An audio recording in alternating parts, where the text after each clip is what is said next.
Dialogue at the Holy Cross Center for Ecology and Spirituality with host Dom McDonald.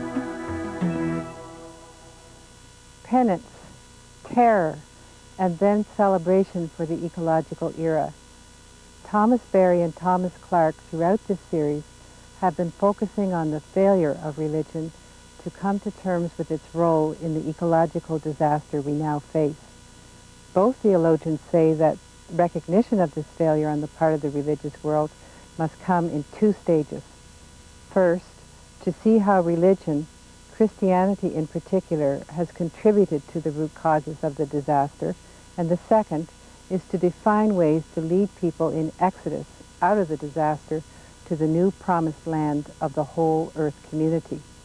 This journey is epic in its proportions, and Thomas Berry asks for a poet equal to its description. In all this, I think the sense of joy in the world is just primary. We can't live without joy. And that's why I would like to consider life, or the universe, or the planet Earth, as a single, multiform, celebratory event throughout the vast extent of space and through the total sequence of transformations in time. It's a single celebratory event. And it's the capacity for celebration that is so important. That's why religious rituals, holy days are holidays, and holiday is holy day, only we don't like to think of it as holy. We like to think of it as extravagance in some way. But the two are the same. And that's one of the things that religion can give. This is the gift of delight in existence. Teilhard had one great fear. Toward the end of his life particularly, and he wrote an essay on the zest for life. And his great fear was the dying down of psychic energy. And he wanted a science of energetics. And in fact, he wrote these essays, and they're published in a book titled Human Energy. And there he develops this idea of the energetics of the human process. And he's doing it within this cosmological setting, and so that is primary as regards us really doing anything about these questions that we're talking about. Now, technology, the difficulty of technology is, as we have it, industrial technology, is that we have the cunning to subvert the basic biological law. The basic biological law is that every life form should have opposed life forms or conditions that limit each life form so that no one life form or group of life forms would overwhelm the others. We can overpopulate. We can tear the earth to pieces in ways that are abnormal even for ourselves. We can overcome the opposition of gravity, of going up a mountain by building automobiles. And so we can get away from the condition, the opaque element of having to walk through distance by mechanical contrivances. In other words, but then, as we do away with the resistance, with the opaque element, what do? We recreate these conditions in the gymnasium. We go to the gymnasium and push and get all the resistances there and work out our resistance that we should have worked out in the first place. So we have to create artificial processes for all that. We can't walk anymore. The automobiles, even in villages, you can't walk. You can walk better in the center of Manhattan than you can in almost every village. All the villages are now kind of cross streets with neon on all sides and so forth, and with cars going by back and forth, and very few roads are left where you can bicycle or walk or do anything of that of that type. And so we've lost the joy of walking. So we used to be able to accept cold in the winter, a certain amount of cold in winter and heat in summer. Now we have to have air conditioning in a good part of the world, and we cannot think of life in the southern parts of the States without air conditioning. But people lived there before, but they did know how to build houses that would air condition themselves or protect themselves from the heat, and they did have a creativity, and it showed up in their architecture and so forth. And so the secret is to make the inherent limitations of things creative, health-giving, enjoyable.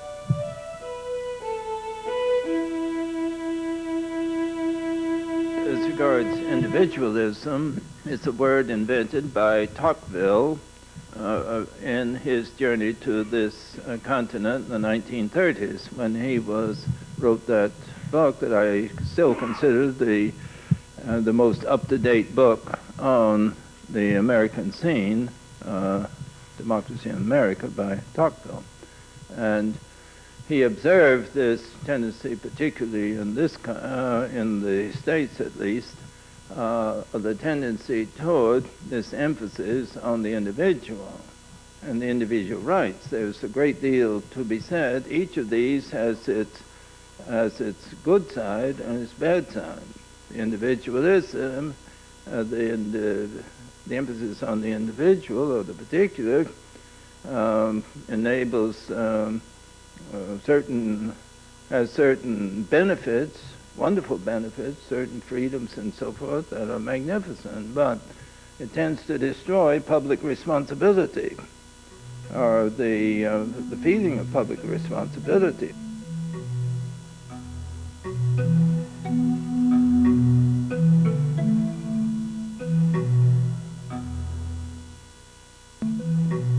We have back of it all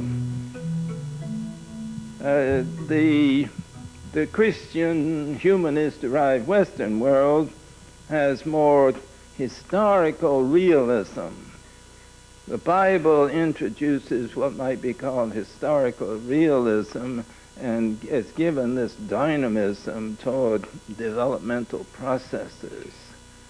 It belongs to the special genius of the West to change things, to commit itself to action on this intensive scale.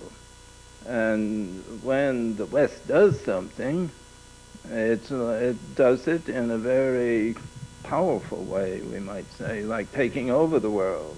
Well, once the West decides to go into munitions and warfare, well, look at all we do. If we decide to explore the world, if we decide to put up industry, we do it with a vengeance, as it were. We have this type of energy, this type of genius, and it comes from our religious traditions, basically. And that's why the West is dangerous. The West is the most dangerous thing in the world. The Bible is the most dangerous book ever written.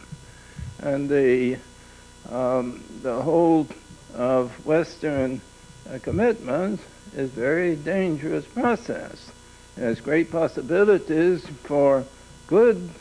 It's done stupendous amount of good, and it's brought an enormous amount of blessings, probably in the course of the centuries. We are reevaluating everything, though, as to what has been a blessing and what has not eventually been a blessing. We thought at one time that the blessings that we brought, or that the religious insight that we proposed or imposed on people, justified all the afflictions that we imposed on them. Of course, we are reevaluating our Western Christian presence in the world. But it's a very, very profound thing. And when it's suggested that we really begin to appreciate the deadly aspect of our civilization, the deadly aspect of our religious tradition, it's something that has to really be understood and appreciated. Now, correspondingly, there is also a creativity if we could manage it. And it's still to be demonstrated whether we can manage the creativity in a beneficial way. We haven't demonstrated that. There are ambivalences that we are living with, and probably humans will always be living with certain ambivalences. To have an automobile is an ambivalence. To buy a newspaper destroys the forest, and so forth. We're living in a very ambivalent world. What my own approach is to accept, as I've stated, the whole scientific process, the whole technological process in its positive aspects, or in the extent to which it's compatible with the technologies of nature. There is no going back. But we can learn extensively from those peoples that are still in intimate association with the planet. And in fact, I think there's something like 200 million of the tribal peoples, of the first peoples in the world. And they have profound things to say to us, but it's not a case of where the industrial world could ever go back to that, but we can benefit extensively by trying to understand that part of our heritage.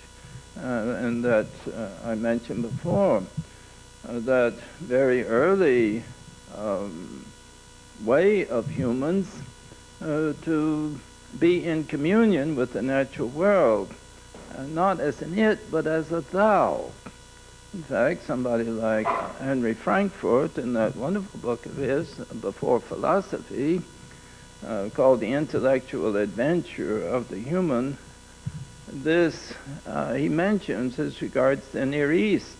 He's dealing with the Near East around between 4000 and 3000 BC, and he mentions a difference between peoples then in the Near East and the moderns. He says the difference is that the external world of nature was not an it, was a thou. It was addressed. And then he mentioned that human society and human states were considered an expression of the cosmos. And that's why there was so much cosmological reference in early civilizational processes. And the Chinese particularly, they set up the whole human process, the music and the colors and the court etiquette and everything was governed by the sequence of seasons in the natural world. The ruler had to live in a certain part of the residence for the emperor at the time. Had to wear certain clothes in winter, certain colors, certain music, so that the human would be in full accord with the natural world. And then this all had to change with change of seasons, so that continually this total cosmological process would take place, and the human establishment would have this very harmonious relationship. And if we played summer music in winter, then it would upset the whole cosmos. You wore the wrong colors. It'd be a cosmic difficulty.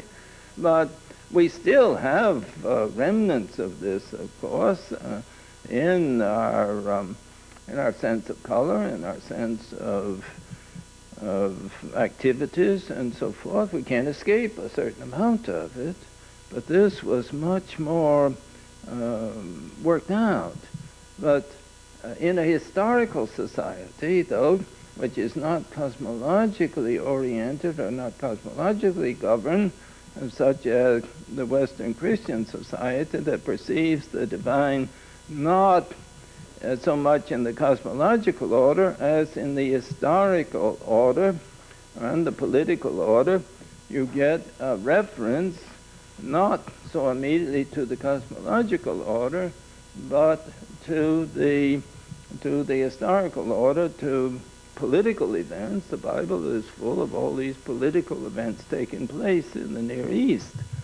And so much of the symbolism is political symbolism in the Bible. And the natural symbolism, although there's a certain amount of it, does not amount to this placing of the human into the natural world at this level. So, going back to where we are now, what I'm simply saying is that we've got to reconstitute the human within the processes of the natural world.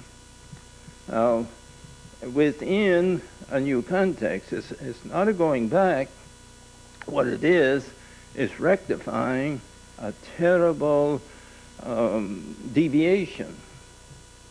It's returning to the right way after being lost. It's turning to where things come back into order after a period of disorder, and to return to health after sickness.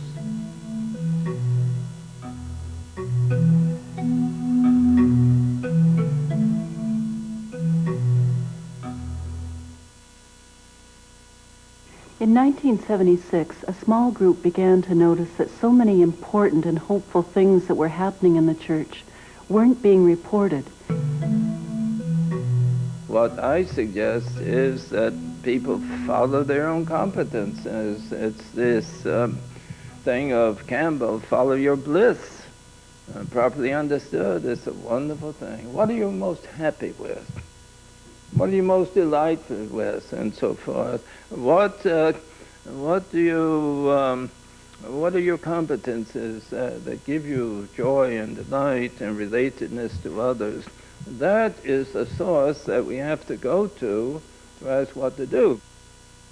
The industrial order itself is inherently decaying. Nature renews itself. Nature renews itself, but ourselves, we are making ourselves slaves to renewing a process that cannot be sustained. We can never sustain, say, subway systems. We can do one thing or another. We can do the subways, or we could do maybe some of the highways. We can't do the whole thing. And unless the whole thing is kept together, nothing is going to work. But we still keep building airfields, and although the air is becoming saturated and so forth, we don't have sense enough in the States, and apparently not even in the admirable world of Canada do they have sense enough to keep their railroads. But the process that we're in as regards what to do, what I have in mind as regards the failure of the two big institutions are the education and the religious establishments. Our whole literary tradition is an arrogant tradition, and this we're being destroyed by this type of arrogance, along with the other things that we're not carrying out so well. So, what to do? Everybody in their own field. There's work for the musicians. There's work for the others. Not work, but there are things to be done by the poets, by the musicians. The best remedy for the situation would be for somebody to write a poem. Or a poem like, say, Dante. Now is the time for a poem, for poetry on the level of Dante's Divine Comedy. Now is the period for drama, for literature, on a scale beyond any of the epics that, that have appeared so far. This is monumental change. The epics, the early medieval epics, and the Beowulf and the Song of Roland and the early epics of the various civilizations of the European world or the rest of the world, I think they were not dealing with anything so dramatic or so stupendous as this thing that we're dealing with. And to be able to articulate this in literature and art and so forth, we need a music that would deal with this. And there are some musicians that deal a great deal with the romantic tradition of the natural world, but we need something now that would deal with it in more dramatic fashion. We have a long history of nature poetry, nature essays, nature films, nature magazines, nature art. Our whole vision of the natural world, when we've had one at all, has been a bit of a romance. Thomas Berry wants a new song for a new culture, to tell the tale of the human and the rest of the Earth community in their true relationship. Differentiated, individually articulated, yet totally bonded. It would be a song for our time.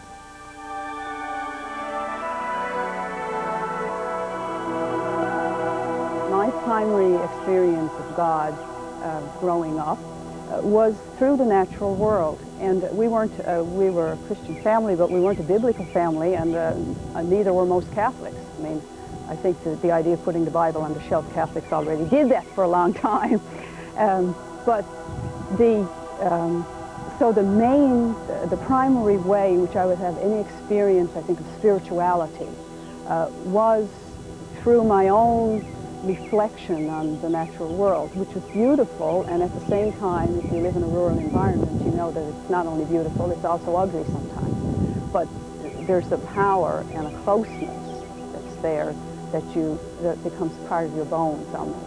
So when you find somebody saying that this is important, even theoretically, even religiously, then I think there's a natural affinity for the idea.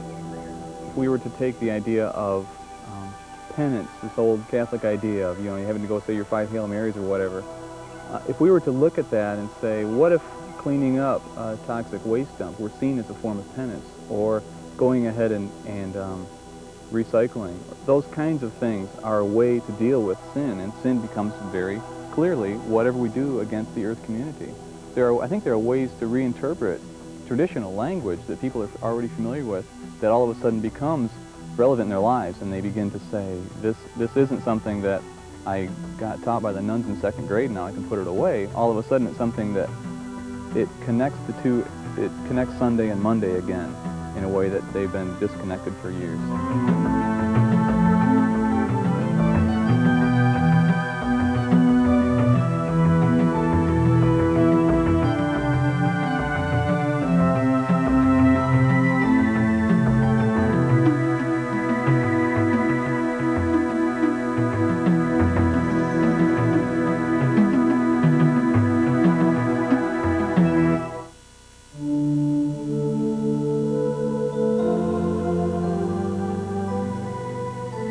Catholic Television Group presentation.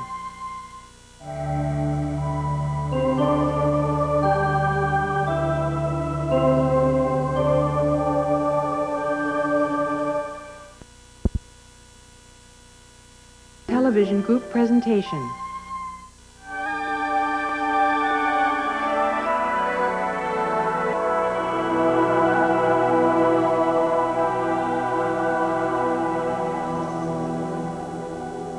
One of the difficulties of the whole ecology movement, the whole environmental movement, is the lack of understanding of just how deep the movement has to go to be authentic. Befriending the Earth. Thomas Berry's theology of reconciliation between Earth and its humans, with Thomas Clark.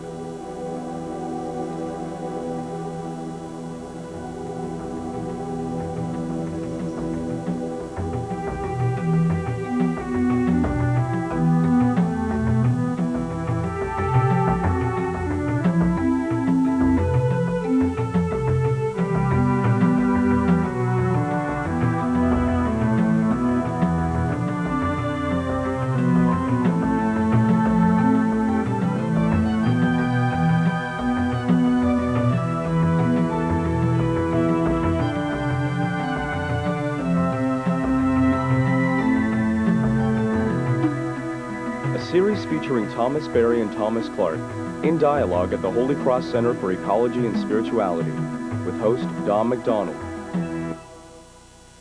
St. Ignatius of Loyola, the founder of the Jesuits, wrote about the gift of grace. In this episode, Thomas Clark, a Jesuit and something of a scholar of Ignatius's writings, puts these notions of grace into the ecological age. Thomas Berry presents his final summation of a new theology for the age. It's a theology which demands of us all. At this moment in evolutionary history, we are called to achieve something new on behalf of the Earth community. And just as with all the big moments in the history of the universe's achievements, it will require sacrifice. As many of you know, Ignatius calls it contemplation for gaining divine love. And he starts off by saying that love consists in a mutual self-giving. It's in communication. Ignatius develops it in 4 points, which go gift, presence, labor, and sacrament.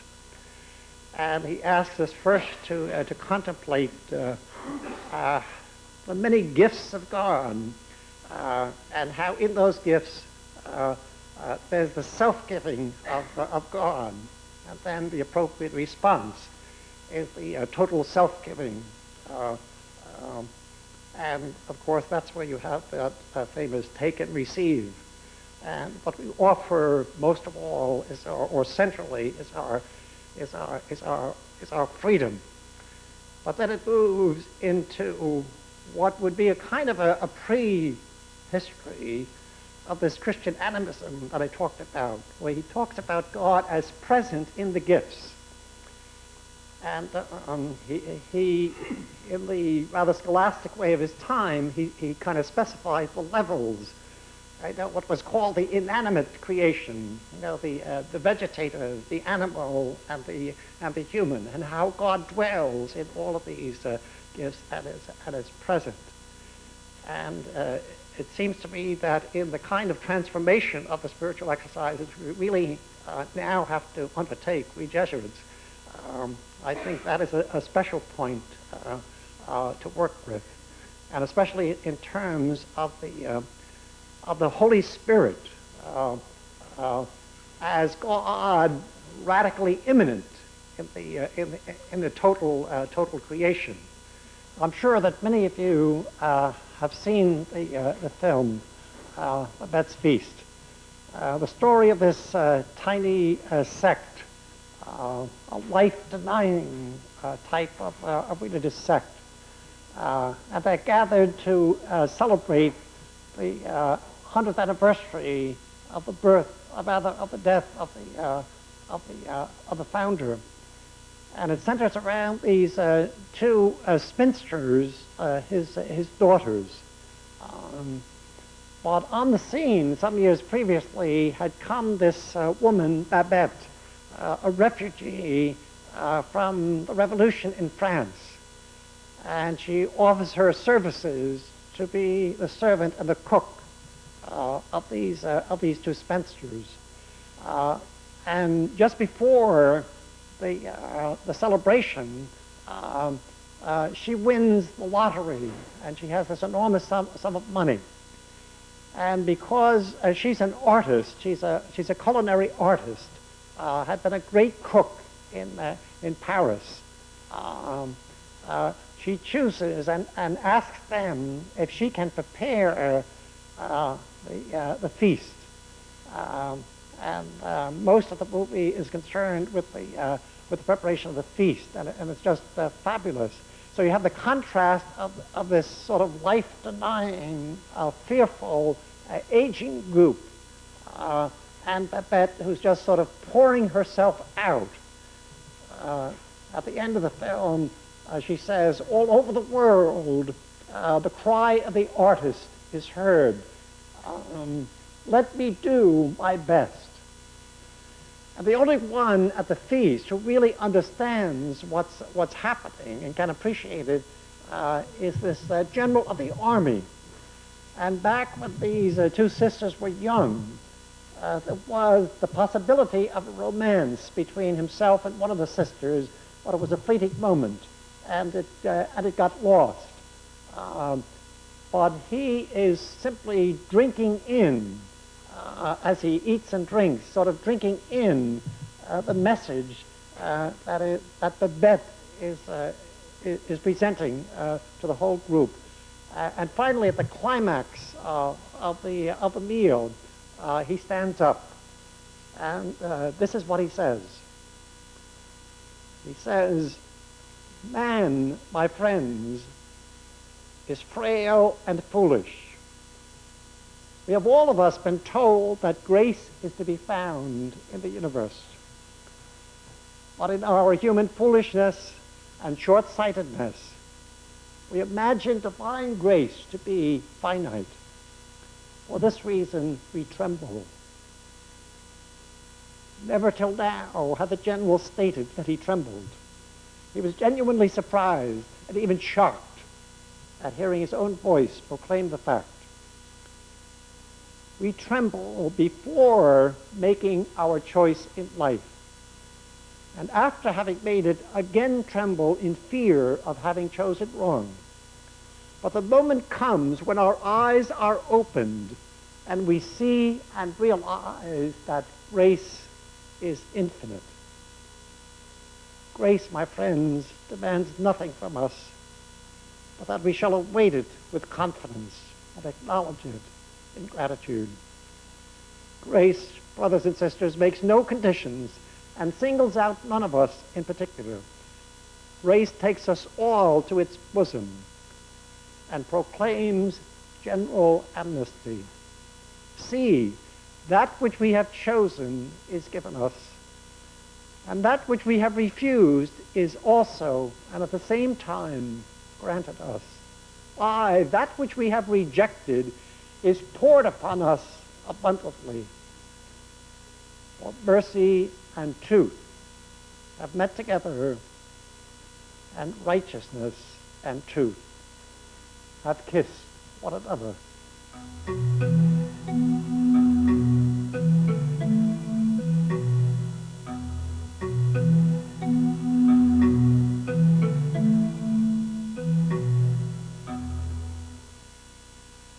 Discover Roots, today's guide to biblical tradition.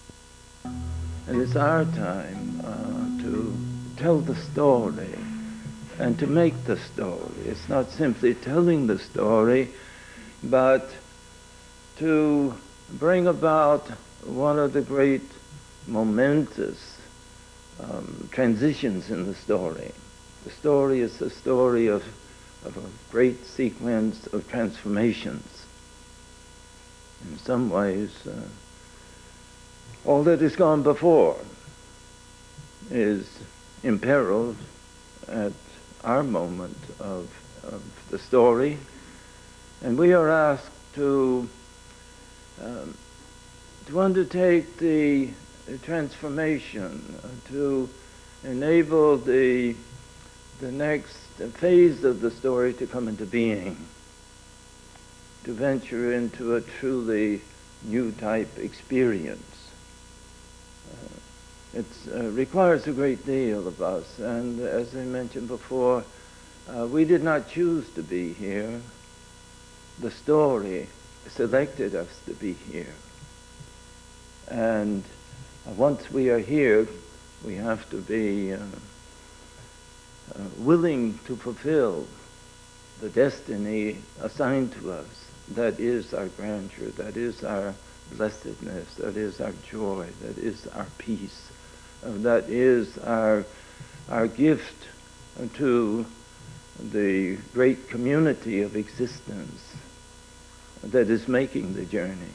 Because we're making the journey not simply to ourselves, with ourselves here, we're making it with all the present community, all the present human community, the life community, the earth community, the universe community. It's one journey, and at different moments there are special responsibilities that are assigned to specific groups of people, specific moments, to our times, to this specific gathering. This specific gathering has a fantastic role to fulfill.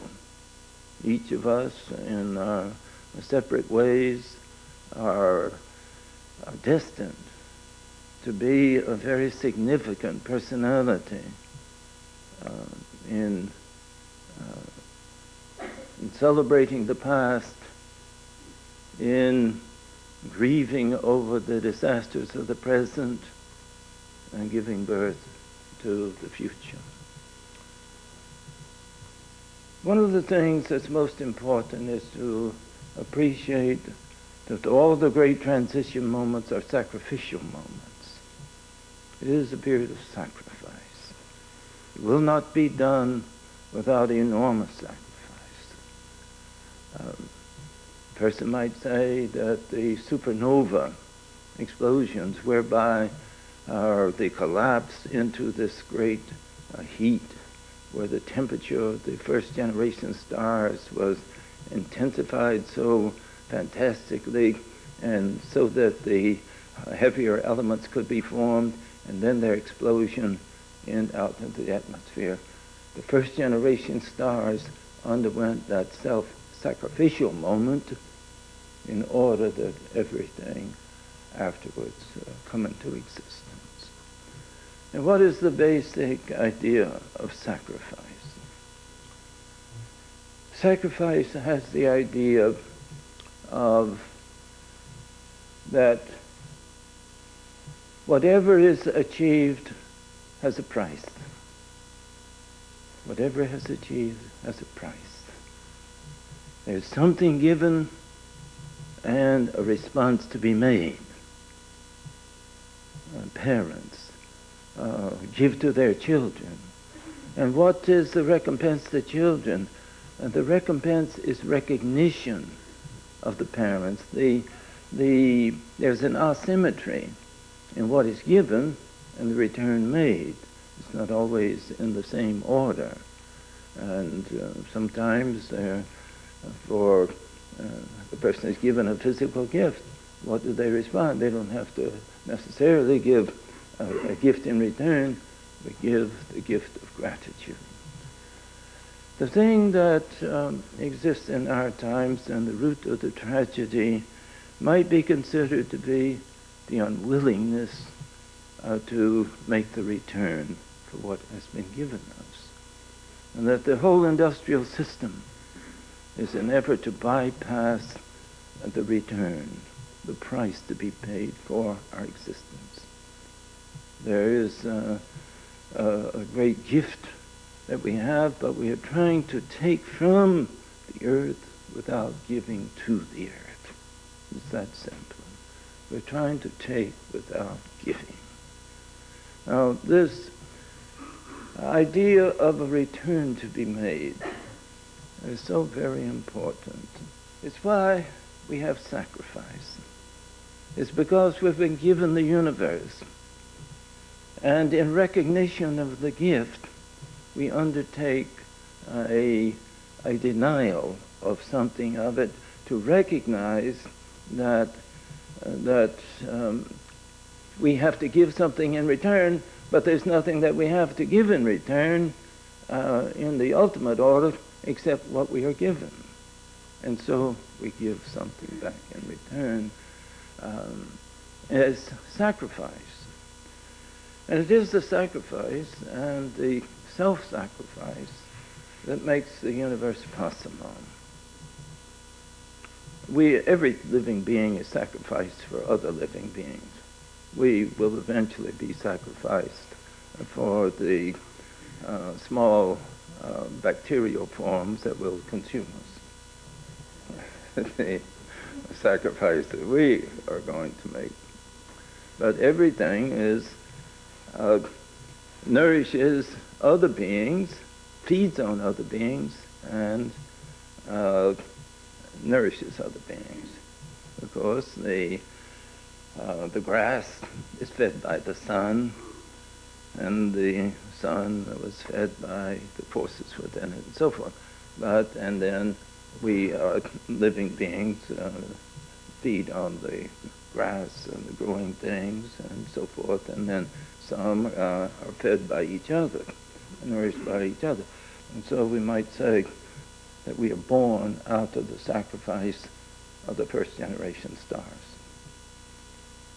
And that correspondingly, with our times, there's a sacrifice to be made.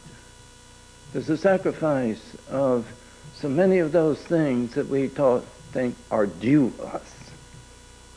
We feel that the blessings that we have are something that we have a right to, that it's an unjust world if we don't have a superabundance.